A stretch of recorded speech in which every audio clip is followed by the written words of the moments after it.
Network. You may be arrested and/or subject to other police action. Tyranny is here. The grim future foretold in 1984 has become reality. It really says that the state is God. The United States is now recognized globally as one of the most oppressive police states on Earth. This film conclusively proves the existence of a secret network of FEMA camps, now being expanded nationwide. This documentary exposes how the continuity of government program has established an all-powerful shadow state. Police State 4 chronicles the sickening depths to which our republic has fallen. Prepare to enter the secretive world of emergency dictatorship, body scanners, sound cannons, citizen spies, stage terror, and cameras on every street corner. It's only the beginning of the New World Order's hellish plan. The police state isn't coming. It's here. Secure your copy today at Infowars.com or see it online in the highest quality at prisonplanet.tv. Hi folks, this is Alex Jones asking you for a minute of your time to tell you about soap. Not detergents, but good old-fashioned pure soap made by the Cal Ben Soap Company, a family-owned and operated American company. My family, staff, friends, and radio listeners are constantly telling me how much they love these products for bath, hair, laundry, and dishes. There is nothing like these factory-direct, big money-saving, triple-concentrated soaps anywhere. Get a free detailed catalog by calling 800-340-7091 or see them online at 5starsoap.com or Infowars.com. Let's talk to the owner of 5 Star Soap, Marty Schachter, and see what he has to say. As founder and owner for over 63 years, people keep asking me, how's business? I'm happy to say our business is going down the drain. Call us at 1-800-340-7091. Visit our website, 5starsoap.com, for buying our 1 to 2 month soap sampler. Thank you. You've heard Alex explain how the Silver Lungs generator infuses the respiratory system with your self-produced colloidal silver solutions, yet many are unaware of the entire function of the Silver Lungs system and how it has been designed to deliver your silver solutions anywhere in or on the body. My name is Mario Cifaldi, and I'm the developer of the Silver Lungs generator. Not only does the Silver Lungs system produce endless colloidal and ionic silver solutions, it also comes equipped with the proper applicators and devices needed to deliver your silver solutions directly to key target areas. This includes the eyes, ears, nose, lungs, topically to the skin, and orally for the digestive system. Be sure to watch our new 7-minute video tour of the Silver Lungs system at www.silverlungs.com to learn more about how the Silver Lungs system works. As well, we are always ready to answer any questions you may have. That's www.silverlungs.com. We've got it. This transmission is coming to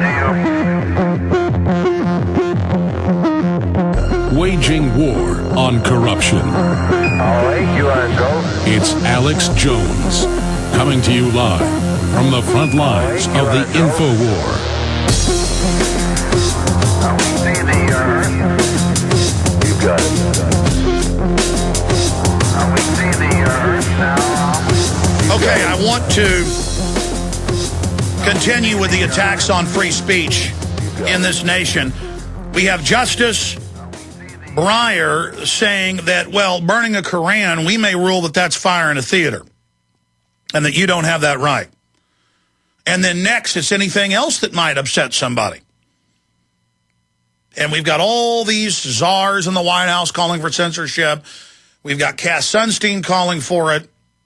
It's just everywhere. Now, here's another one. And again, we have the video linked in this article if you want to go watch it. O'Reilly says 9/11 truth activists are dangerous radicals. And then he names several people. Cindy Sheehan has now gone public completely for 9/11 truth. She's always said she questions the official story. Now she's saying clearly it's an inside job. And Bill O'Reilly is at it again. This is a Kurt Nimmo story. Remember when he called for squashing the First Amendment rights of Americans opposed to the illegal invasion of Iraq? He said, and it's our duty as loyal Americans to shut up, and it is our duty as loyal Americans to shut up once the fighting begins. He said that back March 3rd, 2003, right around the same time that all those different Hollywood people And people like Britney Spears were saying, I just think we should shut up and do whatever our president says. Never question. That's what it is to be patriotic. You do what your government says. Of course, that's the opposite of what the founders said, the opposite of what common sense is. Facts soon revealed that the neocons had bamboozled the nation into invading Iraq under false pretenses, but we didn't get a retraction from Bill. Now O'Reilly is criticizing 9/11 truth activists as dangerous radicals. And he went on to demonize the 9/11 mosque, the Ground Zero mosque, that's 2 blocks away, that's being financed by one of the main owners, the second largest owner of News Corp, that is CIA funded. That's Newark Observer. That is funded by the Carnegie, Rockefeller, and Ford Foundations. You can go to the Mosque Foundation website and read right there who's funding it. They've made it all public. And so it's the establishment funding this, and then they come out and say 9/11 truth, they're the ones, they're involved. I mean, no connection to reality, just a bunch of Fox News viewers are now going to hear this and think those dirty 9/11 truthers, they're now down there, supporting the mosque. When 9/11 Truth was down there protesting with the victims' families and others saying, look, forget the mosque, the police, the firefighters, and others need medical care. The media keeps saying 900 have died. It was 1,500 in a congressional report, 2 years ago. It's well over 2,000 of the first responders have died, and major medical institutions have done the scans of their lungs. They're just full of asbestos and everything else, and they're dying, dead and dying.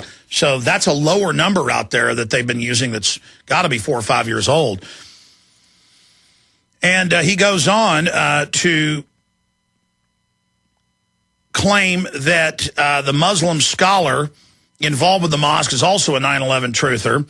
And he goes on to say that 9/11 truthers should be kept far away from Ground Zero. They should, quote, not be allowed within 10 miles of Ground Zero. So let's get this straight. The Supreme Court justice is saying they may ban burning Korans. You're not going to have that right, they're claiming, under the First Amendment. They're telling ABC News, Good Morning America, that. O'Reilly's saying don't let 9/11 truthers, quote, within 10 miles of Ground Zero.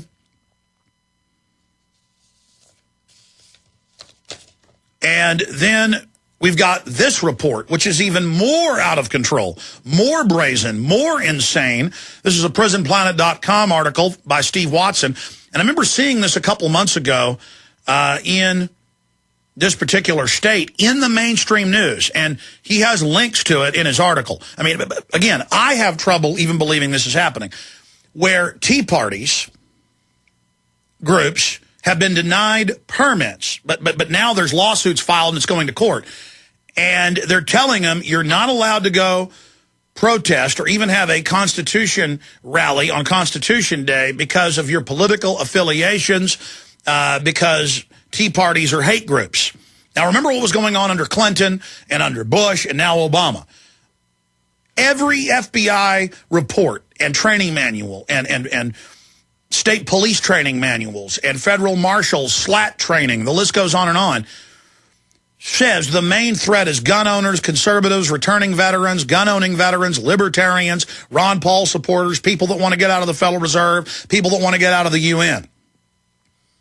And it just came out yesterday that multiple states have got intelligence reports on mainline Tea Party groups and are listing them as terrorists because they say by protesting taxes, that will cut off money to the government, so they're a threat to the infrastructure. See, now, if you don't want higher taxes, the government says it's its own entity, separate from the people, and that is trying to cut off their blood supply, and so you're an enemy of the state. In fact, will you print that article again that I think it was Kurt did it yesterday, where the governor of that one state is apologizing for saying that anti-tax groups are terrorists.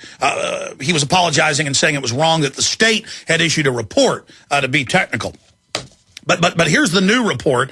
Government bans Tea Party from celebrating U.S. Constitution. Local government representatives in an Ohio town have taken it upon themselves to prohibit a Tea Party celebration of the U.S. Constitution, which, of course, protects and guards those rights. prompting a lawsuit over restrictions on the First Amendment rights. And this is happening in multiple Ohio towns. This is just one case they're suing over.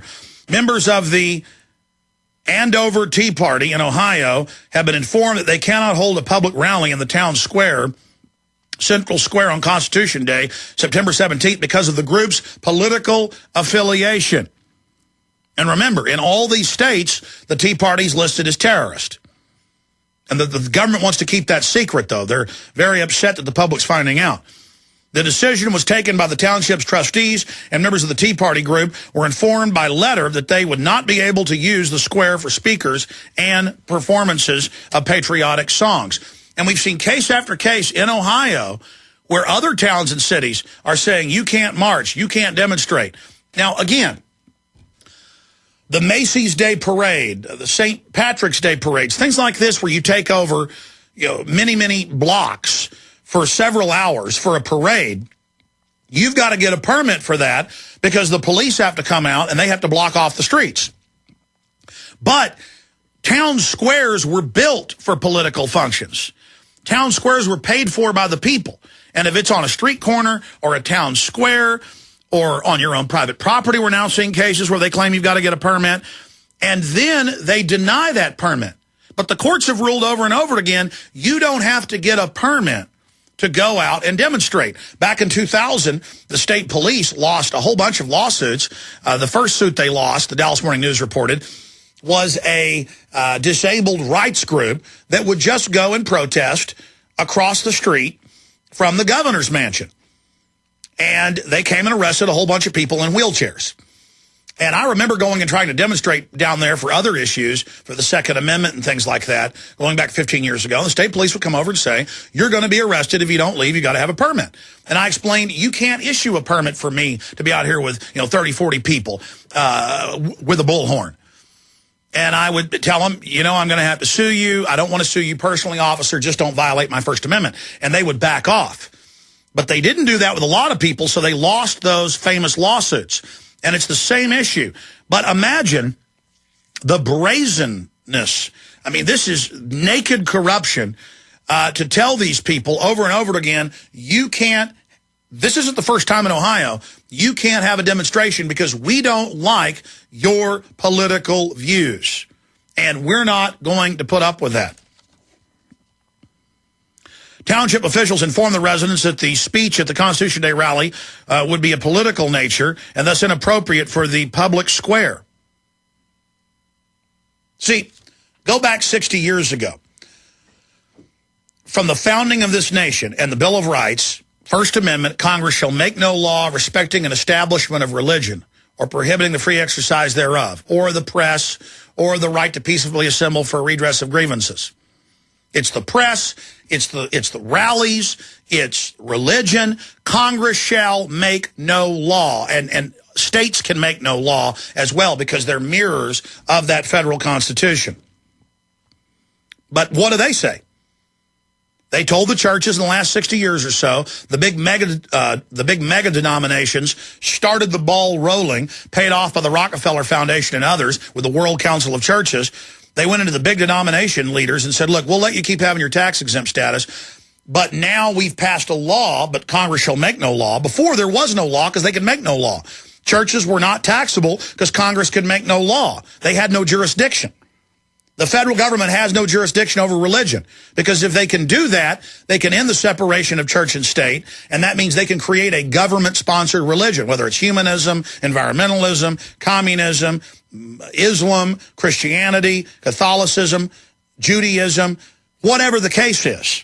See, the controlled left always uses Thomas Jefferson's letter about separation of church and state as he was quantifying what the First Amendment meant to say, oh, see, you can't have people being religious in America, or you can't have somebody praying at lunch in a public school, or you can't have somebody carry their Bible to school, or we're allowed to come in and regulate your church. That's the opposite of what separation of church and state is. Congress shall make no law respecting the establishment of religion or prohibiting the free exercise thereof.